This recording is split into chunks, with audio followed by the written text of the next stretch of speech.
10th of 5 in single phase, and day of counting would be 13th of May. So this is the schedule for the Karnataka elections. There are also some by-elections which are due in the country in various legislative assemblies and parliamentary constituents.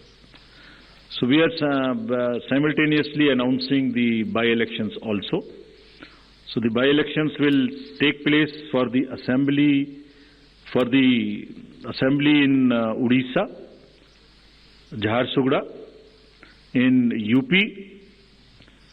in Suar, UPAC 34, 395 Chanabe in UP, Soyong in Meghalaya in 23, and also in the parliamentary constituency number 4 in Jalandhar.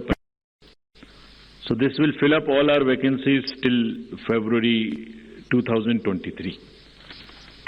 So this is the schedule, and I once again, before ending, through the friends from media, I want to appeal to all the voters of Karnataka, young, urban areas, rural area, PVTGs, women, transgender, PWDs, senior citizens, to please come forward and take part in the Festival of Democracy. Thank you very much. Thank you, sir.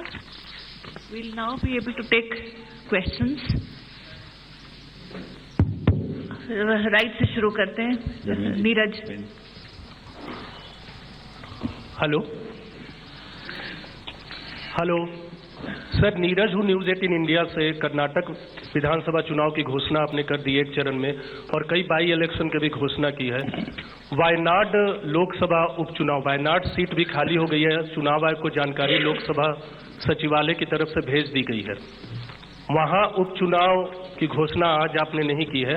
आने वाले दिनों में करेंगे या court की कार्रवाई का इंतजार करेंगे, क्योंकि 30 दिन का वक्त राहुल गांधी को मिला है.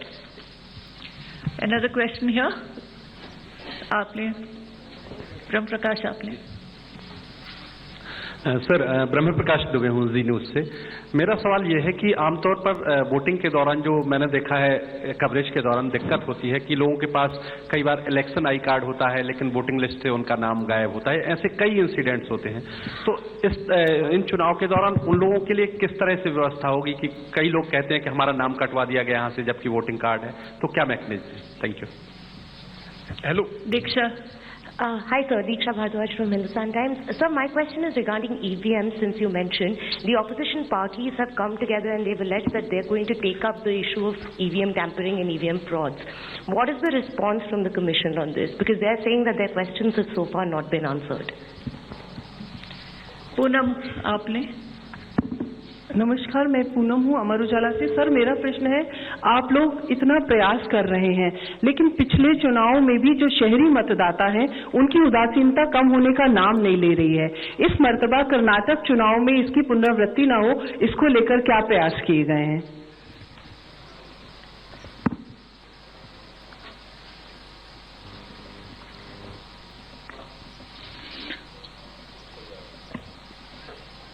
पहला प्रश्न लेता हूं मैं, जो इलेक्शन आई कार्ड ना हो तो क्या करेंगे वोटर्स.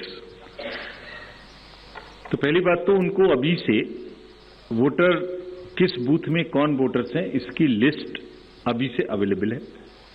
एप्लीकेशन है हमारा, उसमें वो अभी से अपना नाम और पोलिंग स्टेशन चेक कर सकते हैं. तो ये तो पहली बात है. So it's better to check in advance. और अगर किसी वजह से अभी नाम नहीं है तो वो नाम भी अभी ऐड हो सकता है. वो नाम भी नॉमिनेशन के दिन तक, लास्ट डे ऑफ नॉमिनेशन तक अभी भी नाम ऐड हो सकता है, विच इन दिस केस इज 20 अप्रैल. तो 20 अप्रैल तक अभी भी नाम ऐड हो सकता है. उन्हें चेक कर लेना चाहिए, ऐड हो जाना चाहिए. और इसके लिए टेक्नोलॉजिकली हमारे ऐप पर भी व्यवस्था है और ARO के पास भी व्यवस्था है और पोलिंग स्टेशन वाइज लिस्ट है. तो ये पहली बात है. दूसरी बात, अगर उनके पास by chance election I card नहीं है तो उससे कोई परेशानी की जरूरत नहीं है. There are 15 more documents which they can bring.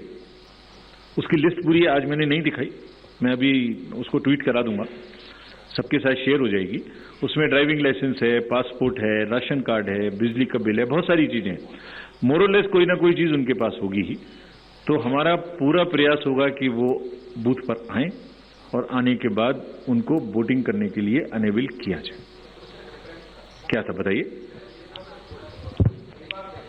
Election के दौरान कि उनके पास वोटिंग आईडी कार्ड होता है, लेकिन जब उस पोलिंग बूथ पर जाते हैं तो उनका नाम लिस्ट से गायब होता है, तो वो वोट नहीं कर पाते। ऐसा मैंने कई बार विधानसभा चुनाव या लोकसभा चुनाव में देखा है। तो उनके लिए क्या मैकेनिज्म? तो उसके लिए मैंने जो पहला आंसर दिया वो है कि अभी से उस एप्लीकेशन जो हमारी है उस पर जाके, वोटर हेल्पलाइन पे जाके अपना नाम और अपना बूथ नंबर अभी से देख लें, और उसमें भी अभी हमारे पास में ये समय उपलब्ध है। और इन एनी केस उनको कहीं ना कहीं बूथ में नाम तो होगा ही। अगर ये लास्ट टाइम से चेंज भी हुआ है किसी वजह से, तो उसका पब्लिकेशन किया गया है। उनके कैंडिडेट के पास भी लिस्ट है, पॉलिटिकल पार्टीज के पास भी लिस्ट है, उनके पास भी टेक्नोलॉजिकली देखने की व्यवस्था है। अर्बन अपैथी के बारे में पूनम जी ने पूछा, तो दो तीन बातें हम कहेंगे कि एक तो ये पूरा एजेंडा अर्बन अपैथी का अब कम से कम मेन डिस्कोर्स में आ गया है। अब आपने ये प्रश्न उठाने शुरू किए हैं और इससे भी जागृति धीरे धीरे नीचे आ रही है। हमने भी थोड़ा ज्यादा बोल्ड होकर वो जगहें जहां पर वोटिंग कम होती है और अर्बन एरिया है, उनका नाम और उनकी जगह दिखानी शुरू की है, with only an objective of requesting the voters of those areas to please come forward. इसके हम समझते हैं परिणाम सामने आएंगे।